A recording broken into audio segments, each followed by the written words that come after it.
Spoštovano občinstvo, dragi ljubitelice in ljubitelji slovenskega nogometa, prav lep pozdrav še z komentatorskega mesta iz Stožic. Pred nami torej največji slovenski nogometni derbi v 21. krogu prve lige. Telemax se bosta pomerila Olimpija in Maribor. Dober tempo igre na začetku. Podaja proti Žuglju, Mudrinski, izjemno malo prostora potrebuje Mudrinski.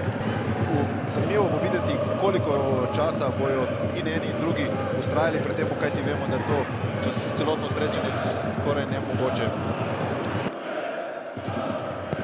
Alvir pa se je odločil, da preseneti Ivana Baniča, kar ni uspelo to, da strašanske šok ja, za navijače. Ostra podaja, ja, ni veliko manjkalo in mislim, da je bila vratnica. Ja. Maribor medtem že v novem napadu, zdaj prek Sikoška. Repas se je odločil za strel, tekma zelo dobra. Prevzela pobudo na igrišču, pa potem napaka in še konec napada gostov. Mudrinski za Ivanoviča, to zna biti zdaj nevarno. Đorđe Ivanović preigrava, Ivanović pa je zgrešil na koncu. Dobra odločitev Milca, Repas je bil tam na sredini, pa zdaj Sikošek, tu je priložnost, Mudrinski! 65. minuta, Mudrinski je zadev, toda gol ni priznan. Ja, pa poglejmo, ja, tu je bil v prepovedanem položaju že Gregor Sikošek. Pa na potki Skenderja. Ja, Pavloviću. Tretji kot za Ljubljančane, v kotih zdaj 3-3. Zdaj Kneča pred vrati, tam je skoraj da Nukić prišel do strela, Maribor se je rešil v zadnjem hipu, pa potem strel Bilja visoko prek vrat.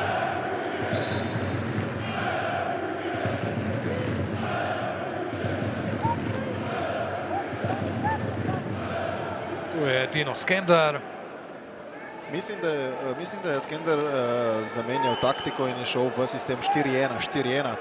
To zdaj lepo vidimo. To je bil tudi napotek, ki ga je dajal pred kakšno minuto. Ja, Pil kot zadnji vezni, pa potem Kapun. Pa imamo tu še Nukića, Mudražijo in Matka v konici napada pa Prtajn. Tako je, nekoliko ofenzivnejše bo Skender poskušal v zaključku današnjega obračuna. Ja, roka Watsona. Poglejmo. Spet je na sceni VAR. V prvem polčasu ni bilo veliko delikatnih situacij, pravzaprav jih sploh ni bilo, no v drugem delu pa vendarle vse skupaj prežeto z več drame. Prav zanima, kaj se bo odločil sodnik. Prav zanima. Ja, roka je pa seveda po drugi strani vprašanje, kako si vse skupaj človek razlaga. Vsekakor to ni bila namerna roka. No pa poglejmo, ja, pravila so jasna, roka.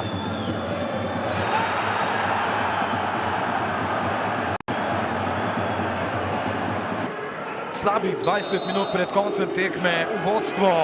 Nukić strelja, bil je na žogi Jug, toda Olimpija je povedla na tem derbiju. Veselje Nukića, veselje Green Dragonsov tam ob mreži. Nukić, ljubljenec pravzaprav tudi ljubljanskega občinstva. Ja, če pokomentiramo zadetek z 11 metrov, dobro udarjen na 11 metrov, pa Jug je bil na pravi poti, tudi mislim, da žogo dotaknil, zdaj bomo počakali počasni posnetek, a mislim, da je bila žoga je bila dovolj močno udarjena, tako da je končala v... Ja, tu še enkrat tista situacija, ki je prinesla tole najstrožjo kazen. Zanimiv pogled Tina Skenderja in izvedba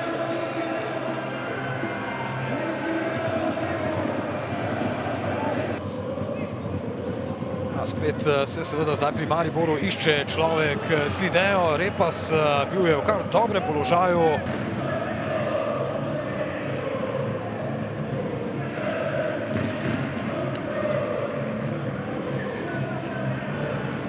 Dino Skender, najprej čestitke za zmago. Dolgo ste čakali na tisto pravo priložnost, pa jo dobili v obliki 11-metrovke. Kako ste zadovoljni z današnjo predstavo? Pa dobro, mi smo znali otprilike da nas čeka baš teška utakmica. Vidi se malo da je ostavila traga ona utakmica prije 4 dana sa Murom. U 4 dana odmah na otvaranju prvenstva ovakve dvije utakmice odigrati je iznimno teško. Dogovarali smo se samo da trebamo biti pametni, strpljivi, da trebamo odoliti tom nekom napadu Maribora i da će naša šansa doći, tako je i bilo. Danas smo stvarno onako na trenucima jako se mučili u tim obrambenim situacijama jer su Maribor onako kvalitetna momčad i dosta je svježa bila danas i rastrčana, tako da nije bilo lako, ali su dečki karakterom to izvukli do kraja i čestitam im na pobjedi. I to je najbitnije sada da smo iz ove dvije utakmice uzeli 6 bodova, što je za nas veliki, veliki postrek za dalje. Ima tu još puno stvari, ali ne treba previše sada razmišljati o ničemu, nego da samo trebamo biti zadovoljni što smo pobjedili i mislim da onako karakterno i pametno i strpljivo da smo to nekako izgurali i mogu reći da svaka čast dečkima. Maribor vam je puščal kar veliko prostora za protinapade. Naslednji teden, ko gostujete v Sežani, pa bo najbrž kar drugačna tekma, glede na to, da Tabor igra malo bolj defenzivno. Da, mi još imamo opet zaostalu utakmicu sa Domžalama, tako da opet nas čeka ne puno odmora, već za 3-4 dana je nova utakmica, a onda opet za 3 dana ovo što ste rekli u Sežani, 2 teška gostovanja, zato sad samo trebamo se regenerirati i vratiti se onako u neke osnove i biti pravi u prvoj sljedećoj utakmici, to je jedino što nam je bitno. Dino Skender, najlepša hvala. Roko na srce, bili ste boljši nasprotniki, imeli ste več od igre, večje število priložnosti, pa vendarle na koncu zmaga Olimpije. Kakšen je vaš komentar na današnji derbi? Mislim da verjetno tista odločitev glede 11-metrovke po mojem mnenju je enostavno tekmo obrnila v prid Olimpiji, predtem nami se razveljavi zadetek, potem pride do 11-metrovke, tako da enostavno, kaj ne rečem, sigurno da sam u tem trenutku izredno jezen, mislim da nismo si danes zaslužili poraza, tudi fantje so zelo, bi rekel, jezni, na neki način tudi užaljeni, edino lahko rečem, da nismo v napadu odigrali tisto, kar bi mogoče morali več narediti. Enostavno premalo žog podano je bilo naprej. Kako bi se dalo to popraviti? Roko na srce, vas je majhna neučinkovitost pestila tudi ob koncu jeseni? Dejansko mi smo na tem ogromno delali, ampak mogoče tudi sam prihod Đorđeta, bi rekel, malo prepozno in nekako vse skupaj danes ni izgledalo v napadu tako, kot smo želeli, ampak vseeno mi smo in narkovali tempo igre in imeli tekmo pod kontrolom, tako da vse do 11 metrovke jaz sem bil prepričan, da mi lahko tekmo zmagamo.